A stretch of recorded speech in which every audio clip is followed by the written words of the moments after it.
Morning friends, मैं CP Gupta, lecture civil engineering government polytechnic college Alwar. Course code C 209 का unit first का topic rock forming minerals and their properties आपको बता रहा हूँ। देखिए, आपके कोर्स में ये 5 तरीके के मिनरल्स हैं। पहला silica, actually silica, felspar, mica और हॉर्नब्लेंड, ये 4 जो मिनरल्स आपको दिखाई दे रहे हैं ये इग्नियस रॉक के इग्नियस रॉक के मिनरल्स हैं। ये सारे के सारे जो मिनरल्स हैं, चारों के चारों फर्स्ट 4 जो हैं, ये इग्नियस टाइप की रॉक्स में पाए जाते हैं। जो सिलिका है ये इग्नियस रॉक का मेन एक मिनरल होता है, क्योंकि आप देखिए जो सिलिका होते हैं, सिलिका जो होता है वो बेसिकली सिलिकेट्स की फॉर्म में मौजूद होता है रॉक्स के अंदर, और ये सिलिकेट्स जो होते हैं यही एक्चुअली स्ट्रेंथ देते हैं। तो जो सिलिकेट्स हैं, इवन आपको ध्यान हो तो सीमेंट के अंदर भी सिलिकेट्स ही बनते हैं, क्योंकि उसमें सिलिका प्रीडोमिनेंट होता है। इसी तरीके से तो ये जो सिलिका जिस भी रॉक में फॉर्म मिलता है, वो सारी की सारी रॉक्स ड्यूरेबल और हार्ड मिलती हैं और स्ट्रॉन्ग मिलती हैं। इसके बाद आता है फेल्सपार। फेल्सपार भी एक तरीके का जो है इग्नियस रॉक फॉर्मिंग मिनरल है।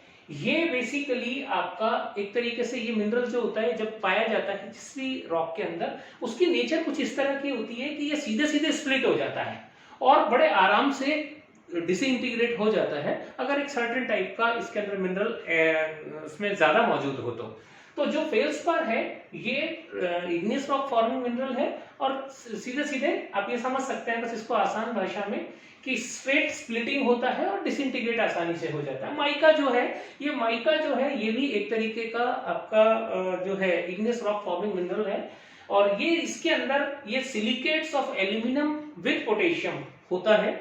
Silicates of aluminium with potassium ये होता है।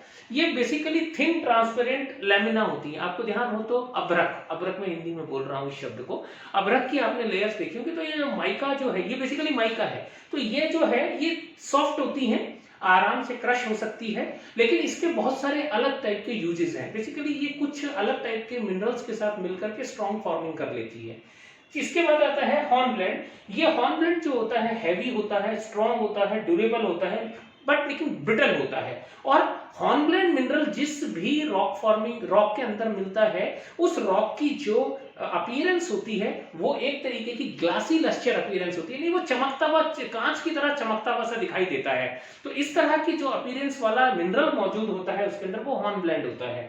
ये जो 5वें टाइप का मटेरियल है, ये मिनरल है, ये है डोलोमाइट। ये डोलोमाइट जो है ये सेडिमेंट्री रॉक के अंदर मिलता है और ये बेसिकली कैल्साइट से भी ज्यादा स्ट्रॉन्ग और हैवी होता है, और लेकिन ये होता क्रिस्टल की फॉर्म में, मगर ये ब्रिटल नेचर का होता है। और इस ब्रिटल नेचर की होने की वजह से जो डोलोमाइट है ये जिस भी रॉक के अंदर, नॉर्मली कैल्शियम रॉक्स के अंदर होता है ये, तो जो अपना कैल्साइट तो होता है, इसमें एग्जैक्ट कैल्शियम होता है, लेकिन इसमें मैग्नीशियम और कुछ दूसरे सॉल्ट्स भी मौजूद होते हैं, और इनकी वजह से ये जो मिनरल होता है ये हमारी जो सेडिमेंट्री रॉक होती है उसको स्ट्रॉन्गनेस देता है। Thank you.